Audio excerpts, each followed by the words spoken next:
Hello all, in our final project we have implemented two modules. The first one is implementing the exponential backoff using CAPTCHA and the second one is password recovery. Here is the quick demo of it.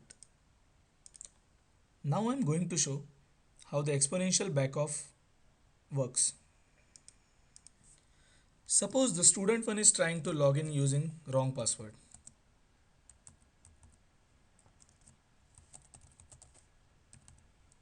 Student 11.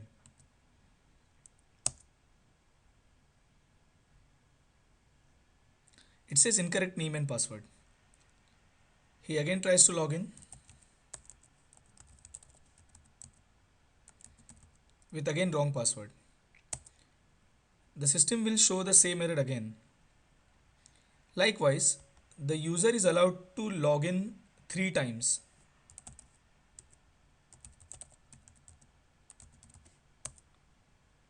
So the third time also, it will pop up as incorrect name and password. Now for the fourth time, if he tries to log in, the captcha should appear.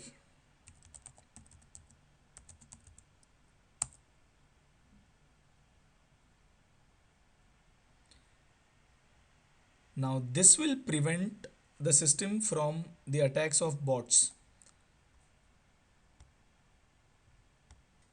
So whenever user wants to log in after the third retry, he has to enter the captcha as well.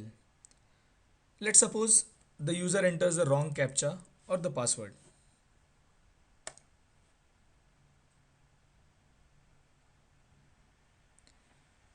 The system will pop up the message like account is blocked for 2 minutes.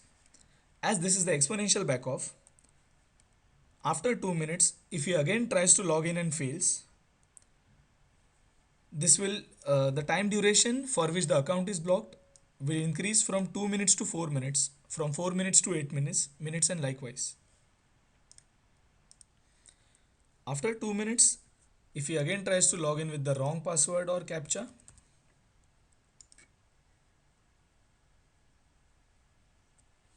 the account will get blocked for 4 minutes. In between that time, if the user is again tries to log in using the correct password,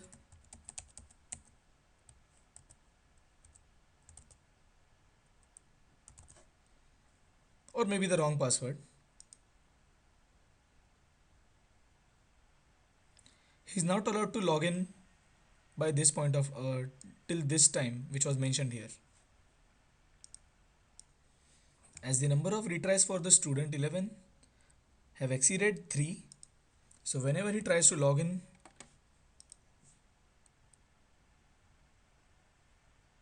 he has to go through the captcha process.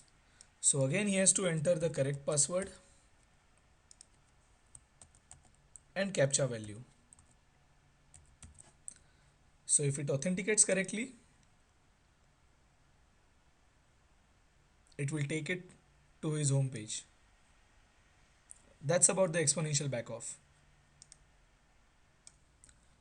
Now the next scenario here is, suppose the user has forgotten his password, and how is it implemented? Now let's see what happens when the user forgets the password.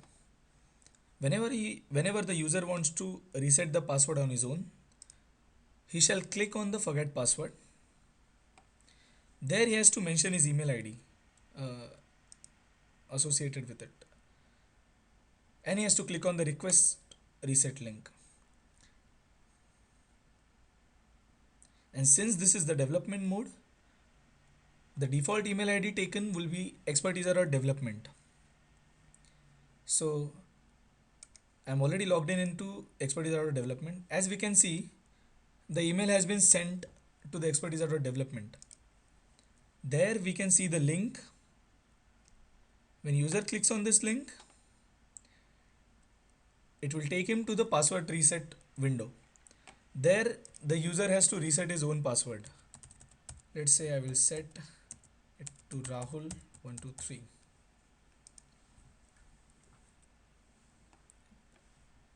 And the password has been reset. Now the user tries to log in with the newly changed password. he should be able to log in correctly. Now let's see what happens when the already used link is clicked again by the user. I go to the same email ID, I open the email and I click on the link. The message should appear saying the link is expired or already used. Generate a new link.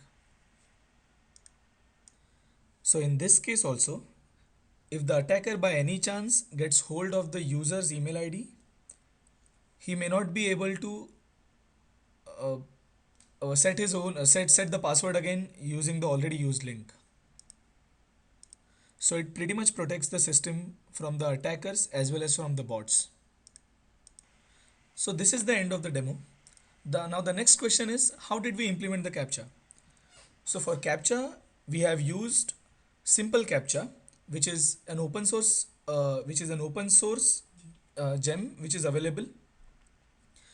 Also, there is this gem called as RMagic, which integrates with the software called as ImageMagick, which provides the different images for the CAPTCHA. The ImageMagick software is an open source software and which is implemented in multiple projects. So we have decided to keep the CAPTCHA functionality as simple as possible using Simple CAPTCHA as well as the ImageMagick. The ImageMagick software is very easy to install, and I mean we can install that by just following the steps given on the website. And once it is done, we have to just call the methods present in the Simple CAPTCHA and it will do the work for you. So that's it from our end. Thanks for watching this video. Any questions and queries are welcomed. Thank you.